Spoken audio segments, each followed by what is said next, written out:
तो गाइस कैसे हैं आप सब लोग। डार्क स्पिरिट के एपिसोड 284 के साथ हाजिर हूं। तो लास्ट एपिसोड के एंड पे हमने देखा था कि मां लिनफेंग जो होता है वो टेबल के ऊपर चढ़ जाता है। टेबल के ऊपर चढ़ता है तो बाकी ये सभी लोग वहां पर इस बात से बहुत ज्यादा हैरान होते हैं और कहते हैं जरा इस लड़के की हिम्मत तो देखो, ये लड़का इस तरह टेबल के ऊपर कैसे चढ़ सकता है। ये टैंक फैमिली के टैवरन में और 9th फ्लोर के ऊपर है और जहाँ पर बाकी ये सभी जीनियस खड़े हैं, लेकिन ये लड़का जो कि अपनी की राम के 3rd लेवल पर है टेबल के ऊपर कैसे चढ़ गया। तो दूसरी वहाँ लड़का जो होता है वो भी उसके ऊपर अटैक करने के लिए रेडी हो जाता है और उसे कहता है कि तुम्हें क्या लगता है कि मैं तुम्हारे साथ डील नहीं कर सकता, तुम्हें क्या लगता है कि मैं तुमसे कमजोर हूँ। क्योंकि वो लड़का 4th लेवल पर होता है, इसी वजह से वो अपने आप को काफी स्ट्रॉन्गर समझ रहा होता है। जबकि मां लिनफेंग जो होता है उसकी तरफ देखता है और कहता है क्या लगता है कि अगर तुम जान राम के 4th लेवल पर पहुंच चुके हो तो तुम बहुत ज्यादा स्ट्रॉन्ग हो। ऐसा तो बिल्कुल भी नहीं होने वाला। तुम्हें क्या लगता है कि तुम यहाँ पर 4th लेवल तक पहुंच चुकी हो और उसके बाद तुम यहाँ पर 9th फ्लोर के ऊपर पहुंच आए तो इसका मतलब यह है कि तुम शो ऑफ कर सकते हो। तो ऐसा तो बिल्कुल भी नहीं है। यहाँ पर तुमसे ज्यादा स्ट्रॉन्गर लोग हैं जिनका लेवल तुमसे लोअर है, लेकिन वो तुमसे ज्यादा स्ट्रॉन्ग है। इसके साथ ही वो लड़का जो होता है वो लिनफेंग के ऊपर अटैक करने के लिए आगे बढ़ता है। वो जल्दी से जंप करते हुए लिनफेंग को पंच मारने के लिए उसके करीब पहुंचता है। तो वो पंच जो होता है वो लिनफेंग को लगने लगता है। तो हमारा लिनफेंग जो होता है आगे से उसके पंच को अवॉइड करते हुए अपनी हारुका की पावर को यूज करते हुए 3000 रोटेशंस की पावर के साथ उसके ऊपर पंच मारता है। लिनफेंग जैसे उसके पंच के साथ अपने पंच को टकराता है तो उस बेचारे की तो हड्डियां टूट जाती है, उसके बाजू की हड्डी टूट जाती है, जिसकी वजह से वो लड़का जख्मी होकर वहीं पर नीचे गिर जाता है। लिनफेंग ने सिर्फ और सिर्फ एक ही पंच के साथ उस लड़के को बहुत ही बुरी तरह जख्मी कर दिया। वो लड़का पीछे जाकर दीवार के साथ टकराता है। दूसरे सभी लोग कहते हैं ऐसा कैसे होगा, ये लड़का इतना पावरफुल कैसे है कि इस लड़के ने एक 4th जानकी राम के 4th लेवल के एक बंदे को बड़ी आसानी से एक ही पंच में पीछे की तरफ गिरा दिया है। वाकई में लिनफेंग इस वक्त अपनी जान राम के 3rd लेवल पर ही है, क्योंकि ऐसा लगता तो नहीं है क्योंकि इस लड़के की स्ट्रेंथ उससे बहुत ज्यादा है। लिनफेंग उसी लड़के की तरफ देखकर कह रहा होता है ये लड़का सिर्फ और सिर्फ एक कचरा था। फिर साथ ही वो दूसरे लड़के की तरफ देखता है और उसे कहता है अब तुम्हारी बारी है। जबकि वो लड़का बहुत सा घबरा जाता है, वो बेचारे उसके तो पसीने छूट रहे होते हैं। लिनफेंग उसे कहता है अब मुझे ये बताओ क्या तुम्हें अब इतना पता चला कि यहाँ पर ताकतवर कौन है और कौन यहाँ पर डरपोक है। क्या तुम्हें पता चला कि यहाँ पर असली स्ट्रेंथ क्या होती है। क्या तुम्हें पता चला कि असली स्ट्रॉन्गर कौन है। अगर तुम भी यहाँ पर बिल्कुल इसी तरह हो, लॉन्गशान एम्पायर के सभी लोग अगर इसी तरह के स्ट्रॉन्ग और जीनियस हैं, अपने आप को शो ऑफ करवाना चाहते हैं जबकि असल में वो बहुत ज्यादा कमजोर है, तो फिर मैं यहाँ पर तो बहुत ज्यादा शुक्र मनाऊंगा कि मैं स्नो स्टेट से हूँ, मैं तुम्हारे लॉन्गशान एम्पायर से बिल्कुल भी नहीं हूँ। तो मुझे तो यहाँ पर बहुत ज्यादा शर्मिंदगी हो रही है कि मैं लॉन्गशान एम्पायर की एक वेसल स्टेट से हूँ। ये बात सुनने के बाद वो बहुत ज्यादा घबरा जाता है और कहता है कि यहाँ पर हो क्या रहा है, मुझे तो बिल्कुल भी समझ नहीं आ रही। क्या ये लड़का यहाँ पर हमारे सभी लोगों की इंसल्ट करने की कोशिश कर रहा है। इसने हम सभी की इंसल्ट कर दी कि हम सभी लोग लॉन्गशान एम्पायर के लोग जो है ये बहुत ज्यादा कमजोर है, एक लड़के की वजह से हम सभी की इंसल्ट हो गई है। वहाँ लिनफेंग जो होता है वापस जाकर अपनी कुर्सी के ऊपर बैठ जाता है। लैंचाओ उसे कहते हैं मेरे हस्बैंड तुम वाकई में बहुत ज्यादा डोमिनेटिंग हो। हमारा लिनफेंग उसकी बात सुनने के बाद शर्माना शुरू कर देता है। फिर साथ ही वहाँ पर से अपना ग्लास वाइन उठाने लगता है, लेकिन इसी के साथ ही दूसरी तरफ से एक लड़का उससे बात करते हुए कहता है हमारी कल्टीवेशन काफी ज्यादा अच्छी है। ये वाकई में कमाल की बात है कि तुम्हारे जैसा एक लड़का जो कि अभी जान राम के 3rd लेवल पर है, लेकिन वो अपने से ज्यादा पावरफुल लड़कों को हरा सकता है, यानी 4th लेवल के बंदूक को हरा सकता है। लेकिन क्या तुम्हें लगता है कि तुम सिर्फ अकेले हो जो कि 3rd लेवल पर होकर 4th लेवल के बंदूक को हरा सकते हो। हमारे लॉन्गशान एम्पायर में ऐसे बहुत सारे लोग हैं जो कि हायर लेवल के बंदूक को आसानी से हरा सकते हैं। तुम्हारा लिनफेंग उसकी बात सुनने के बाद कहता है अब तुम क्या चाहते हो। तो वो लड़का कहता है यहाँ पर ज्यादा एरोगेंट होने की जरूरत नहीं है, क्योंकि एरोगेंसी हमेशा ही मौत का बायस बनती है। तुम यहाँ पर मर भी सकते हो। लॉन्गशान एम्पायर में बहुत सारे ऐसे कल्टीवेटर्स हैं जो कि अपने लो लेवल में होते हुए हायर लेवल के बंदूक को आसानी से हरा सकते हैं, क्योंकि स्नो स्टेट एक बहुत ही छोटा सा स्टेट है, जबकि हमारा लॉन्गशान एम्पायर बहुत ज्यादा बड़ा एम्पायर है। यहाँ पर बहुत सारे ऐसे जीनियसेस हैं जो कि तुम्हारे साथ बिल्कुल पंगा नहीं लेना चाहेंगे, क्योंकि तुम बहुत ज्यादा कमजोर हो। इसी वजह से वो तुम्हें बुली नहीं करना चाहते, कहीं उनका नाम ना खराब हो जाए कि वो एक कमजोर को, एक जान राम के 3rd लेवल के बंदे को यहाँ पर बुली कर रहे थे। इसी वजह से वो तुम्हें बुली नहीं करते। तुम्हारा लिनफेंग उसकी बात सुनने के बाद कहते तुम्हारे कहने का मतलब यह है कि तुम में से बहुत सारे लोग ऐसे हैं जो काफी ज्यादा स्ट्रॉन्गर है, लेकिन वो सिर्फ और सिर्फ मुझे इसलिए यहाँ पर मुझसे फाइट नहीं कर रहे या फिर मुझे हरा नहीं रहे क्योंकि उन्हें लगता है कि इसे बुली करना कहेंगे। तो सामने वाला लड़का उसे कहता है कि मैं तो बस यहाँ पर तुम्हें एक एडवाइस दे रहा हूँ कि तुम्हें ये एडवाइस रखनी चाहिए। ये सेल्फ अवेयरनेस की बात है कि तुम्हें पता होना चाहिए कि तुम्हारे आसपास क्या हो रहा है और तुम्हारे आसपास तुमसे हमेशा कोई ना कोई स्ट्रॉन्गर जरूर होता है। तुम्हारा लिनफेंग उसे कहता है कि तुम्हें अपना मशवरा अपने पास रखना चाहिए, मुझे तुम्हारी एडवाइस की जरूरत नहीं है। तुम्हारा लड़का उसे कहता है कि तुम वाकई में बहुत ज्यादा अनग्रेटफुल हो, तुम्हें यहाँ पर एडवाइस माननी चाहिए, तुम्हें यहाँ पर मेरे मशवरे को मानना चाहिए। तुम्हें लगता है कि यहाँ पर सभी के सभी लोग कमजोर हैं, यहाँ पर 9th फ्लोर के ऊपर पहुंचने के लिए यहाँ पर टेस्ट को पास करना पड़ता है, तुम्हारी कल्टीवेशन एक खास लेवल पर होनी चाहिए। 9th लेवल पर पहुंचने वाला बंदा जो है वो एक जीनियस माना जाता है और तुम यहाँ पर सभी के इंसल्ट किए जा रहे हो। मैं भी इन सभी लोगों में से एक और मैं भी यहाँ पर 9th फ्लोर के ऊपर पहुंचा हूँ, इसका मतलब यह है कि मैं भी एक जीनियस हूँ। क्या तुम्हें लगता है कि तुम्हारे पास स्ट्रेंथ है तो इसका मतलब यह है कि तुम बाकी सभी लोगों को इंसल्ट करते फिरोगे, बाकी सभी लोगों को कमजोर समझते फिरोगे। तो बिल्कुल भी मत करो। तुम्हारा लिनफेंग उसे कहता है कि तुम इस वक्त अपनी जान राम के 5th लेवल पर हो और तुम काफी ज्यादा इंप्रेसिव हो, लेकिन इस बात का मतलब क्या है। क्या तुम्हें लगता है कि तुम यहाँ पर ज्यादा एरोगेंटली बिहेव कर सकते हो मेरी निस्बत में। तो लैंचाओ यहाँ पर फिर से अपनी टांग अड़ाते हुए उस लड़के से कहती है तुमने यहाँ पर हमारे लिनफेंग से कहा कि वो यहाँ पर बहुत ज्यादा एरोगेंटली बिहेव कर रहा है और उसे ये सब कुछ नहीं करना चाहिए, तो क्यों ना हम लोग यहाँ पर तुम्हारे साथ एक बेट लगा ले, क्या तुम हमारे साथ शर्त लगाने को तैयार हो? लड़का कहता है लड़की तुम मेरे साथ कौन सी शर्त लगाना चाहती हो, चलो बताओ तो सही तुम कौन सी शर्त लगाना चाहोगे? तो लैन जियाओ कहती है लिनफेंग तुम्हारे साथ फाइट करेगा, अगर तुम दोनों की फाइट होती है और लिनफेंग हार जाता है तो मैं तुम्हें अपने पास से 1000 इल्यूजनरी टेक्निक दूंगी, बहुत ज्यादा स्पेशल होने वाली है। और अगर हम लोग यहाँ पर तुमसे जीत जाते हो और तुम हार जाते हो, तुम्हें यहाँ पर हमें इस 9th फ्लोर के ऊपर जो 9 फ्लेवर वाली वाइन्स है उन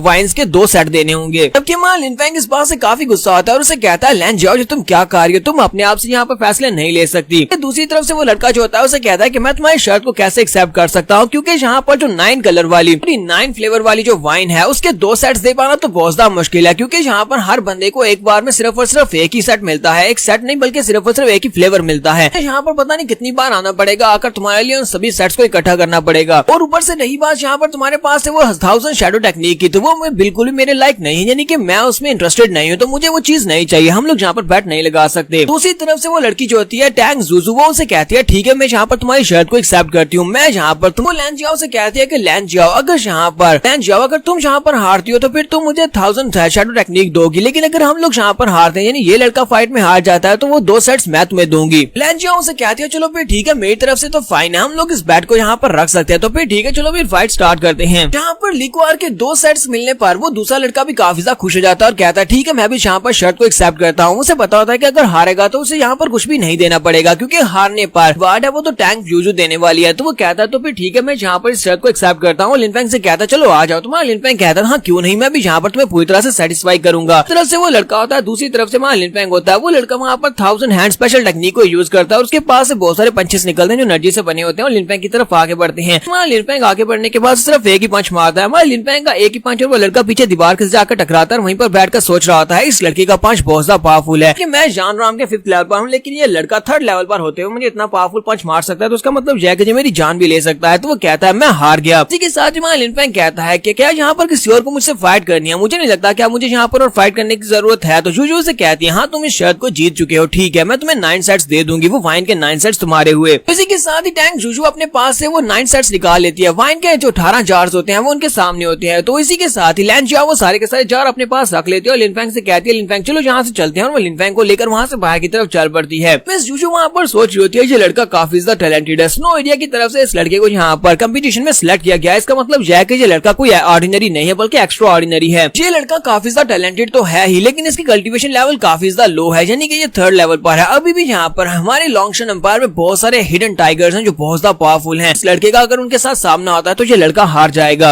उतरने के बाद लैन जियाओ लिनफेंग से कहती है ये लो इसमें से 9 फ्लेवर जो एक सेट है वो तुम्हारा हुआ और दूसरा 9 फ्लेवर्स वाला एक सेट मेरा हो जाएगा। मुझे नहीं लगता कि तुम्हें इसमें कोई ऑब्जेक्शन होगा, हम दोनों यहाँ पर रिवार्ड को आधा बांट लिया है। तुम्हारा लिनफेंग उसके पास से रिवार्ड लेते हुए उसे कहता है कि अगर मैं यहाँ पर ये कहूँ कि मुझे ऑब्जेक्शन है तो क्या तुम बाकी की वाइन भी मुझे दे दोगी? तो वो उसे कहती है नहीं बिल्कुल भी नहीं, मैं यहाँ पर तुम्हें बाकी की वाइन तो बिल्कुल भी नहीं देने वाली, क्योंकि वहाँ पर सारा कुछ सेटअप तो मैंने किया था, वहाँ पर मैंने तुम्हारे साथ मिलकर वो शर्त लगवाई थी और मुझे पता था कि तुम जीतोगे, मुझे यहाँ पर थोड़ा सा रिवार्ड तो मिलना ही चाहिए। तो वो लिनफेंग से कहती है लिनफेंग अगर यहाँ पर फ्रैंकली कहूँ तो टैंग फैमिली की वो डॉटर तुम्हें कैसी लगी, तुम मुझे ये बताओ कि तुम्हें वो लड़की कैसी लगी है। लिनफेंग उसे कहता है कि तुम उससे ज्यादा खूबसूरत हो। तो लैन जियाओ उसे कहती है मैं यहाँ पर मजाक नहीं कर रही, मैं बस तुमसे पूछ रही हूँ कि वो कैसी लगी तुम्हें, बहुत ज्यादा खूबसूरत है, क्या तुम्हें उसके लिए कुछ फील नहीं हो रहा, क्या तुम्हें उसके लिए कोई अट्रैक्शन की फीलिंग्स नहीं आ रही? तुम्हारा लिनफेंग उसे कहता है नहीं मुझे उसके लिए कुछ भी फील नहीं हुआ। लैन जियाओ उसे कहती है तुम्हें यहाँ पर कुछ महसूस होगा भी, क्योंकि तुम्हारे पास 2 बहुत ही खूबसूरत लड़कियां हैं, 2 बहुत ही खूबसूरत मेडल्स तुम्हारे पास मौजूद है, तो फिर उन दोनों के अलावा तुम्हें यहाँ पर कोई और चीज खूबसूरत क्यों लगेगी और कोई खूबसूरत लड़की तुम्हें खूबसूरत क्यों लगेगी? लेकिन अगर यहाँ पर टैंक जूजू तुम्हें इंटरेस्टेड नहीं लगी, अगर वो तुम्हें खूबसूरत नहीं लगी, तो मुझे उम्मीद है कि दूसरी लड़की तुम्हें बहुत ज्यादा खूबसूरत लगेगी। मैं यहाँ पर किंग मैगजीन की बात कर रही हूँ। किंग मैगजीन जो है वो बहुत ज्यादा स्पेशल है, मुझे लगता है कि वो तो तुम्हारा दिल जरूर चुरा लेगी और उसके देखकर तुम्हारा दिल भी जरूर धड़केगा। तुम्हारा लिनफेंग उसे कहता है क्या वाकई में तुम्हें लगता है कि वो लड़की बहुत ज्यादा खूबसूरत है? मुझे तो लगता है कि एक ऐसी लड़की से नहीं मिलना चाहिए जिसने 1000 शैडो इल्यूजन टेक्निक को मास्टर किया हुआ है, क्योंकि अगर तुम वहाँ पर मुझे अपने जाल में फंसाने के बहुत ज्यादा करीब पहुंच चुकी थी तो वो लड़की तो मुझे अपने जाल में फंसा लेगी, उसके पास जो टेक्निक है वो तुमसे ज्यादा बेहतर है। लैन जियाओ से कहती है हाँ बिल्कुल ऐसी बात है, किंग मैगजीन ने मुझसे बेहतर 1000 इल्यूजन शैडो टेक्निक को मास्टर किया हुआ है, अगर तुम उस लड़की के पास चले जाओगे तो वो तुम्हें अपने वश में कर लेगी अपनी 1000 शैडो इल्यूजन टेक्निक को यूज करते हुए, कभी भी उसके पास से उसके चुंगल से नहीं निकल पाओगे, वो तुम्हें अपना गुलाम बना लेगी। लिनफेंग उसे कहता है तो फिर मुझे उसका गुलाम बिल्कुल भी नहीं बनना। लिनफेंग उसे कहता है मुझे ये बताओ क्या ये किंग मैगजीन और इसके साथ साथ टैंक जूजू क्या ये दोनों वाकई में सिर्फ और सिर्फ अपनी खूबसूरती की वजह से मशहूर है, या फिर इनके पास कुछ और भी है? तो लैन जियाओ से कहती है तुम टैंक जूजू की खूबसूरती को देखकर धोखा मत खाना। अगर तुम कल्टीवेशन के मामले में कार्य हो तो फिर उसके साथ अगर फाइट हो जाती है, अगर वहाँ पर शर्त में तुम उसके साथ फाइट करते हो तो तुम हार जाते, क्योंकि उस लड़की की कल्टीवेशन ज्यादा नहीं है, लेकिन इसके बावजूद वो तुमसे ज्यादा स्ट्रॉन्गर है। यहाँ पर लॉन्गशान एम्पायर में हमारे पास ज्यादा रिसोर्सेज है, हमारे पास बेहतर टीचर्स है जो कि हमें बेहतर सिखा सकते हैं, और हमारे पास रिसोर्सेज है जिनकी मदद से हम लोग बेहतर कल्टीवेट कर सकते हैं। तुम्हारे स्नो स्टेट के मुकाबले में यहाँ पर ये सिटी बहुत ज्यादा बड़ा है और हमारे पास रिसोर्सेज भी ज्यादा है। तो तुम यहाँ पर टैंक फैमिली को देखो तो टैंक फैमिली बहुत ज्यादा पावरफुल है, उनके रिसोर्सेज बहुत ज्यादा है, वो अपनी रिसोर्सेज की मदद से अपनी बेटी को क्या कुछ नहीं दे सकते, इसी वजह से टैंक जूजू की कल्टीवेशन ज्यादा है। तुम्हारा लिनफेंग उसे कहता है क्या तुम यहाँ पर ये वाली बातें करके मुझे कंफर्ट देने की कोशिश कर रही हो, क्या तुम मुझे ये बताने की कोशिश कर रही हो